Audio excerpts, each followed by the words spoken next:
প্রিয় বন্ধুরা, হাজার বছরের পুরনো একটি বিশাল সাপ কাবা ঘরের পাশে গোপনে লুকিয়েছিল। হঠাৎ একসময় সেটি বের হয়ে আসে, আর তখনই মানুষ আতঙ্কে দৌড়াতে শুরু করে। সাপটি এতটাই বিশাল ছিল যে যখন সে ফনা তুলেছিল তখন সেটির উচ্চতা একজন সাধারণ মানুষের দ্বিগুণ হয়ে গিয়েছিল। তাকে দেখে উপস্থিত সবাই হতবাক হয়ে যায়। সবচেয়ে আশ্চর্যের বিষয় হলো, এই ভয়ঙ্কর সাপটি কাউকেই কোনো ক্ষতি করেনি। আজকের ভিডিওতে আমরা এই রহস্যময় ঘটনার আসল সত্য তুলে ধরব। শুনলে আপনিও অবাক হয়ে যাবেন। তাহলে চলুন শুরু করা যাক। আসসালামু আলাইকুম প্রিয় বন্ধুরা, এটি সেই সময়কার ঘটনা যখন নবী মুহাম্মদ সাল্লাল্লাহু আলাইহি ওয়াসাল্লাম সদ্য যৌবনে পা রেখেছেন।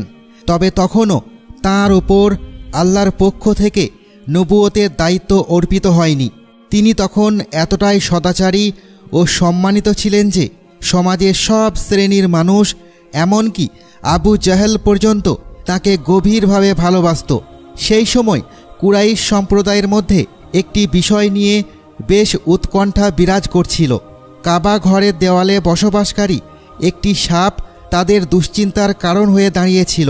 কেউই তাকে হত্যা করতে পারছিল না, কারণ রাতের বেলা সাপটি কাবার পাশে অবস্থিত একটি কূপের ভেতরে থাকা স্বর্ণ মুদ্রাগুলোর পাহারাদার হিসেবে অবস্থান করত।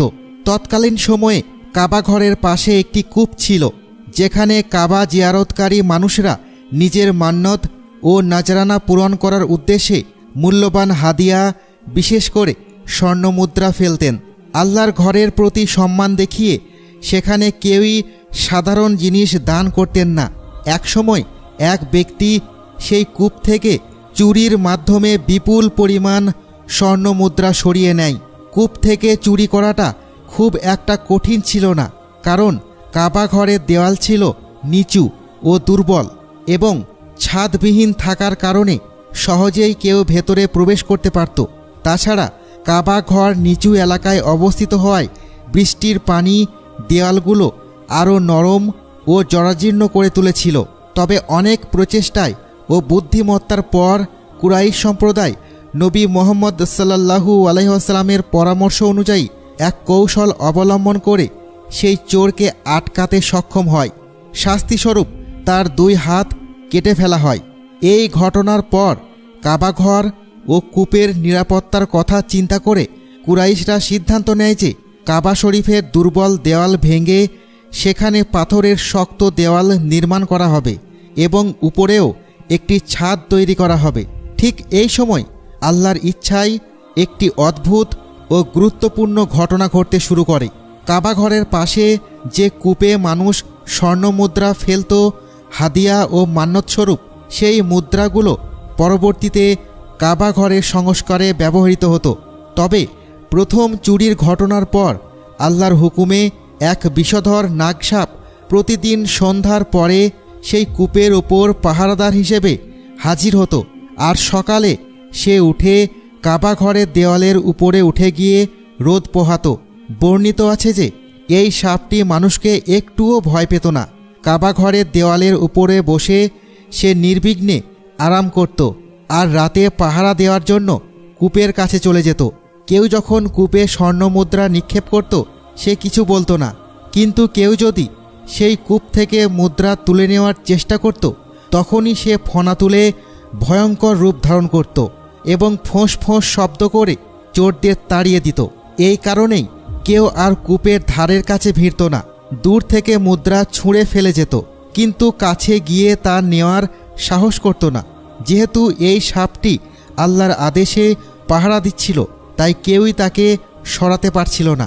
অন্যদিকে কাবা ঘরের দেওয়াল বৃষ্টির পানিতে ভেঙে পড়ার মতো অবস্থায় পৌঁছে গিয়েছিল, তাই সংস্কার কাজ শুরু করাটা জরুরি হয়ে দাঁড়ায়। কুরাইশ বংশ, যাদের দায়িত্ব ছিল কাবা ঘরের রক্ষণাবেক্ষণ, তারা বিষয়টি নিয়ে গভীরভাবে চিন্তা করতে শুরু করে। এই সময় কুরাইশদের তরুণ, বিজ্ঞ ও ন্যায়পরায়ণ একজন যুবক মুহাম্মদ সাল্লাল্লাহু আলাইহি ওয়াসাল্লামকে দায়িত্ব দেওয়া হয় যেন তিনি কাবা ঘরের নির্মাণ কাজের বিষয়ে পরামর্শ দেন। তিনি কাবা ঘরের পাশে দাঁড়িয়ে চিন্তা করছিলেন কিভাবে কাজটি শুরু করা যায়। ঠিক তখনই আল্লাহর হুকুমে এক বিশাল আকারের ঈগল আকাশ থেকে নেমে সেই বিষধর সাপটিকে ছোবল মেরে ধরে নেয় এবং উড়ে চলে যায়। সাপের ভয় দূর হলে কাবার পুনর্নির্মাণের কাজ শুরু করার সুযোগ তৈরি হয়। তবে শুধু ইচ্ছা নয়, প্রয়োজন ছিল যথাযথ পরিকল্পনা ও দক্ষ কারিগরের। নবী মুহাম্মদ সাল্লাল্লাহু আলাইহি ওয়াসাল্লাম এই গুরুত্বপূর্ণ দায়িত্বে চিন্তিত হয়ে পড়েন। এমন সময় আল্লাহর হুকুমে ঘটে এক আশ্চর্য ঘটনা। গ্রিসের একজন বিখ্যাত রাজমিস্ত্রি ও কাঠমিস্ত্রি ছিলেন বাউকুম। তিনি একটি বিশাল প্রাসাদ নির্মাণের জন্য জাহাজে করে রোমের দিকে যাচ্ছিলেন। পথে ঝড়ের কবলে পড়ে তার জাহাজটি বিধ্বস্ত হয়ে জেদ্দার উপকূলে ভেঙে পড়ে। মক্কার লোকেরা এই খবর পেয়ে সেখানে ছুটে যায় এবং বাউকুমের জাহাজের কাঠ ও অন্যান্য উপকরণ কিনে নেয়। বাউকুমও তার নষ্ট হয়ে যাওয়া মালামাল কিছুটা হলেও কাজে লাগাতে পেরে খুশি হন। কুরাইশরা তাকে কাবা ঘরের নির্মাণ কাজ তদারকি করতে অনুরোধ জানালে তিনি রাজি হন। এই মহান কাজের জন্য এমন একজন দক্ষ কারিগর পাওয়ায় মক্কার লোকেরা অত্যন্ত খুশি হয়। বাউকুমও ভাবলেন, রোমে যাওয়ার আগে এখানেই কিছু কাজ সম্পূর্ণ করে তার ক্ষতি কিছুটা পুষিয়ে নেওয়া যাক। এরপর কাবা ঘরের পুনর্নির্মাণের কাজ জোরে সোরে শুরু হয়। মক্কার সব গোত্র একসাথে কাজ করতে এগিয়ে আসে। কেউই এই পবিত্র কাজের সম্মান থেকে বঞ্চিত হননি। নবী করিম সাল্লাল্লাহু আলাইহি ওয়াসাল্লাম নিজেও উৎসাহ নিয়ে এই কাজে অংশ নেন এবং সমবয়সী যুবকদের খেলাধুলা বাদ দিয়ে কাবার পুনর্নির্মাণে যোগ দিতে উদ্বুদ্ধ করেন। তিনি ছিলেন যুবকদের মাঝে অত্যন্ত প্রিয় ও প্রভাবশালী। কাবার কাজের জন্য প্রয়োজনীয় উপকরণ সংগ্রহ করা হয় এবং আশেপাশের পাহাড় থেকে নীলচে পাথর এনে জোগাড় করা হয়। এভাবেই আল্লাহর রহমতে কাবা ঘরের পুনর্নির্মাণের কাজ দ্রুত গতিতে এগিয়ে চলতে থাকে। যখন কাবা ঘরের দেওয়াল 5 থেকে 6 ফুট উঁচু হলো, তখন হাজরে আসওয়াদ পাথরটি তার পূর্বের স্থানে স্থাপন করার সময় উপস্থিত হলো। এই পবিত্র পাথরটি তুলে নিয়ে তার ঐতিহ্যবাহী স্থানে বসানো ছিল অত্যন্ত মর্যাদাপূর্ণ একটি কাজ, কারণ এই কাজটি সর্বপ্রথম করেছিলেন জাতির পিতা হজরত ইব্রাহিম আলাইহিসসালাম। ফলে এটি যে স্থাপন করবে সে ইব্রাহিম ও ইসমাইল আলাইহিসসালামের সুন্নতের অনুসরণ করবে। এই ভাবনায় প্রতিটি গোত্রই এই সম্মানজনক দায়িত্বটি নিজের করে নিতে চাইল। এর ফলে গোত্রগুলোর মধ্যে তীব্র মতবিরোধ শুরু হলো। কেউই অন্যকে এই মর্যাদা দিতে রাজি হলো না। ধীরে ধীরে পরিস্থিতি এতটাই উত্তপ্ত হয়ে উঠল যে তা রক্তক্ষয়ী সংঘর্ষের দিকে ধাবিত হতে লাগল। এমনকি একটি দল যুদ্ধের প্রস্তুতিও নিয়ে ফেলল। তারা একটি পাত্রে মানুষের রক্ত রেখে সেই রক্তে আঙুল ডুবিয়ে প্রতিজ্ঞা করল, যদি অন্য কোনো গোত্র এই পাথর স্থাপন করার চেষ্টা করে তাহলে তারা জীবন দিয়ে হলেও বাধা দিবে।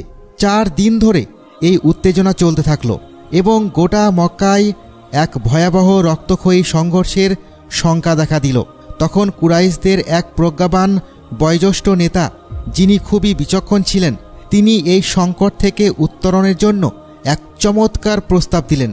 তিনি বললেন, সবাই আজ রাত কাবা ঘরের আশেপাশে অবস্থান করো, যাতে আমাদের সিদ্ধান্ত বাইরে প্রকাশ না পায়।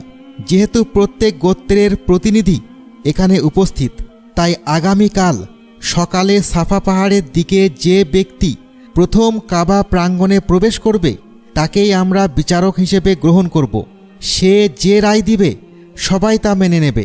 এতে কোনো রক্তপাত হবে না, কারো সন্তান হারাবে না, গোত্রগুলোর মধ্যে শত্রুতা সৃষ্টি হবে না।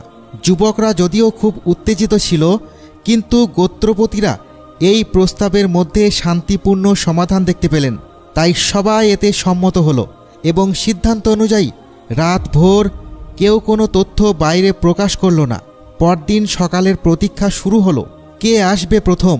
কেননা সেই ব্যক্তি হতে যাচ্ছে ইব্রাহিম আলাইহিসসালামের পর দ্বিতীয় মানুষ, যিনি হাজরে আসওয়াদের মতো মূল্যবান জান্নাতি পাথরটি কাবায় স্থাপন করবেন।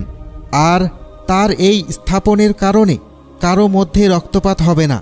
সবাই শান্তিপূর্ণভাবে একটি সুষ্ঠু সমাধান দেখতে পাবে। আল্লাহ তাআলার অসীম দয়ায় সেই সকালে ভোরের সূর্যের আলো ছেদ করে সেই মহামানব, যাকে গোটা বিশ্বজাহানের জন্য আল্লাহর রহমত হিসেবে পাঠানো হয়েছিল, নবী মুহাম্মদুর রাসূলুল্লাহ সাল্লাল্লাহু আলাইহি ওয়াসাল্লাম সাফা পাহাড়ের দিকে এগিয়ে আসলেন। সবার নজর পড়ল উজ্জ্বল তেজদীপ্ত এক যুবকের দিকে, যার নাম মুহাম্মদ। তিনি কুরাইশদের কাছে খুবই পরিচিত ছিলেন, তাই সবাই ভালোবাসার স্বরে তার নাম ডাকার শুরু করল। সবাই তাকে আল আমিন নামে ডাকত। গোত্রপতিরা বলল, এই যুবক তো অসাধারণ, দেখো সৃষ্টিকর্তার কি কৃপা, হয়তো তিনি আমাদের জন্য এমন একজনকে পাঠিয়েছেন যাকে আমরা সবাই পছন্দ করি। তোমরাই বলো, আমাদের মধ্যে কি তার প্রতি কোনো সন্দেহ আছে? সবাই একসঙ্গে চিৎকার করে বলে উঠল, নিঃসন্দেহে মুহাম্মদ তথা আল আমিন আমাদের মধ্য থেকে শ্রেষ্ঠ। আল্লাহু আকবার। নবী করিম সাল্লাল্লাহু আলাইহি ওয়াসাল্লাম। ঘটনাস্থলে উপস্থিত নবী করিম সাল্লাল্লাহু আলাইহি ওয়াসাল্লাম পুরো বিষয়টি বুঝে সঙ্গে সঙ্গে একটি চাদর আনার পরামর্শ দিলেন। তিনি চাদরটি মাটির উপর ছড়িয়ে দিলেন। তারপর হাজরে আসওয়াদকে নিজের মোবারক হাত দিয়ে চাদরের মাঝখানে স্থাপন করলেন। এরপর প্রত্যেক গোত্রের প্রধান বা নেতাকে আহ্বান জানিয়ে বললেন, তোমরা সকলে মিলে এই চাদরের চারপাশের কিনারা ধরে পাথর সহ চাদরটিকে কাবা পর্যন্ত নিয়ে যাও। যেই গোত্রগুলো একে অপরের সঙ্গে মারামারি করছিল, তাদের চারটি প্রধান নেতাকে চাদরের চারপাশ ধরতে বলা হলো, আর নিজ হাতে হাজরে আসওয়াদকে চাদরের মাঝখানে রাখলেন। এই বুদ্ধিদীপ্ত এবং সম্মানজনক পরিকল্পনাটি সবাই পছন্দ করল। প্রত্যেক নেতা খুশি হলেন, আর যারা প্রাণপণ যুদ্ধের জন্য শপথ করছিল তাদের মুখেও হাসি ফুটল, কারণ তাদেরও একজন গোত্রপতি চাদরের একটি কোণা ধরেছিলেন। সবশেষে সবাই মিলে চাদরের চার কোণ ধরে হাজরে আসওয়াদকে তার নির্ধারিত স্থানে অর্থাৎ কাবার মধ্যে স্থাপন স্থলে পৌঁছে দিল।